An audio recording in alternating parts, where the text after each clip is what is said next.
Recording. This is a rat. Rats require solid bottom cages with wire lids.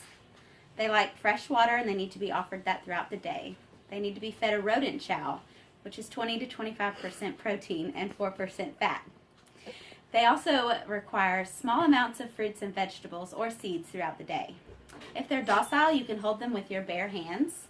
Or in some cases, if you need to move them from cage to cage, you can grasp them at the base of their tail as long as it's a quick move. You don't want to hold them like that for long. Identification, if you're wanting permanent identification, you can notch the ear. You can implant a microchip. For temporary identification, you can use cage cards, or even on these light-colored rats, you can put a mark, like a non-toxic marker on their fur or on their ear somewhere where you can see where it's located. Okay, to restrain rats for different procedures that you might want to do, you first get them to where they can grasp a wire cage, and then you need to place one hand at the base of the tail and the back legs, and you can perform most normal procedures this way. Now, to sex a rat, you've got to look at his little penis. This is a boy. The penis is going. Now I'm going to perform a basic sub-Q injection at the base of the, over the nape of the neck with the 21 gauge needle. You do want to swipe the area with a little bit of alcohol first.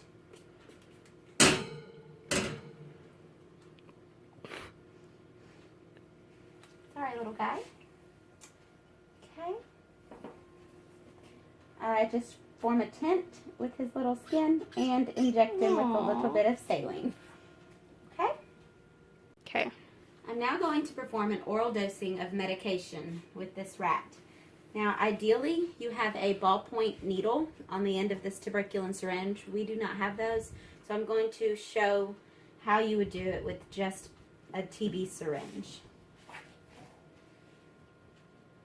Okay. You want to make sure, now ideally you would feed the needle down and make sure he swallows it and make sure it's in his esophagus. That way you ensure that this patient gets all the medication that he needs. Okay? A venipuncture on the lateral tail vein of this rat. We are first going to begin by warming up his little tail vein to try and bring the blood flow closer to the surface and make it a little bit easier. He's being very good. This is a little dish filled with warm water. We also need to ensure, which his tail is bald, that there's no hair before we pull the blood. Okay. I'm going to swab the area with alcohol.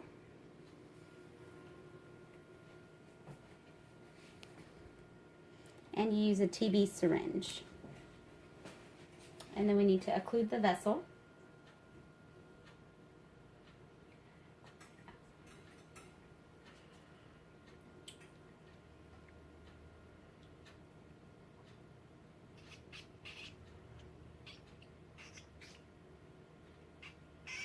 Okay.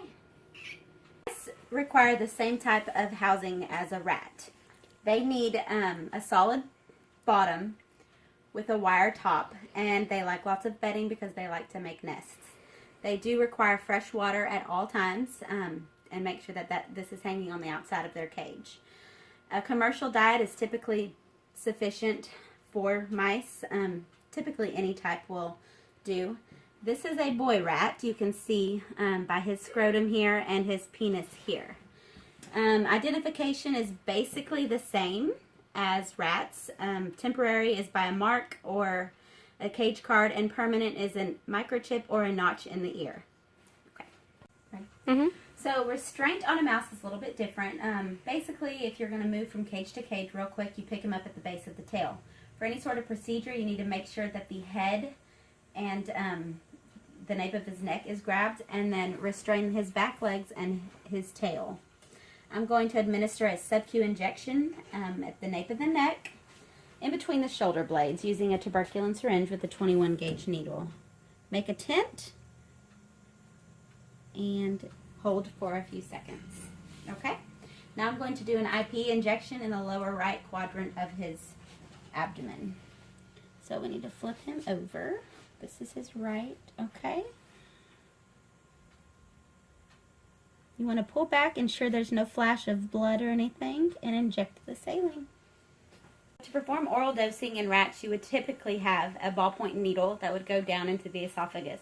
We do not have these, so I'm just going to perform an oral dosing using a tuberculin syringe.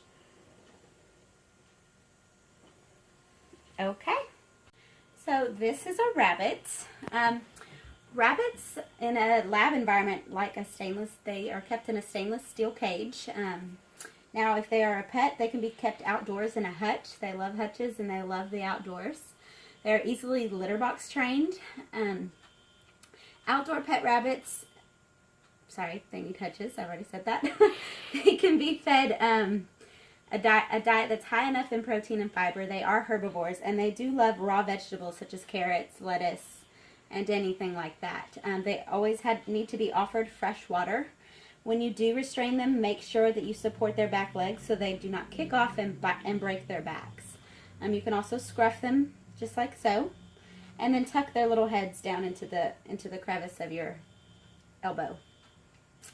For identification, you can use microchips as well, or cage cards, ear tags, or tattoos. Okay.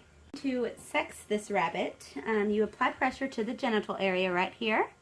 And as you can see, this is a slit, so this is a female. Males tend to have their scrotum sacs on either side of their penis. So this is a female rabbit. Okay. Form a sub-Q injection. You typically do that in the nape of the neck above the shoulder blades. Just lift the excess skin up, and you want to go in, draw back, make sure you're not hitting any vessels or anything. Okay, and then hold it off. It's being very good. I'm going to pull blood on the vein in the ear on this rabbit.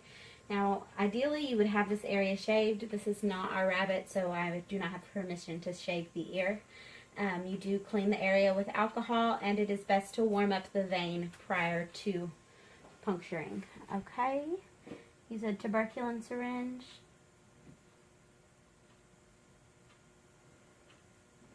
Okay. Are we good? You can get that out and start it when you want. Ready, go. Okay, so I've already obtained the objective data needed to assess this bird's condition. Eyes are clear, the nares are clear, the bird was alert and in good condition. He's a little nervous, respiratory rate was within normal limits. When you are holding a bird, it is important to control the head. You want to make sure he cannot bite you.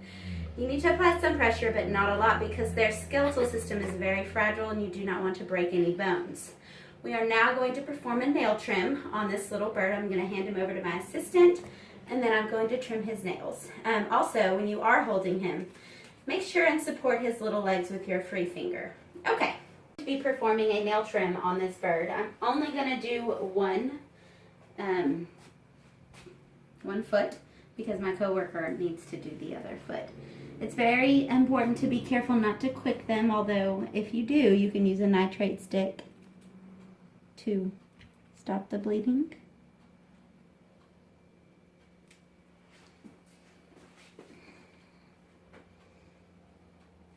He is curling his little foot.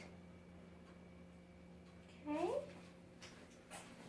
And your other one. He's got tiny little claws. Okay. And your last one.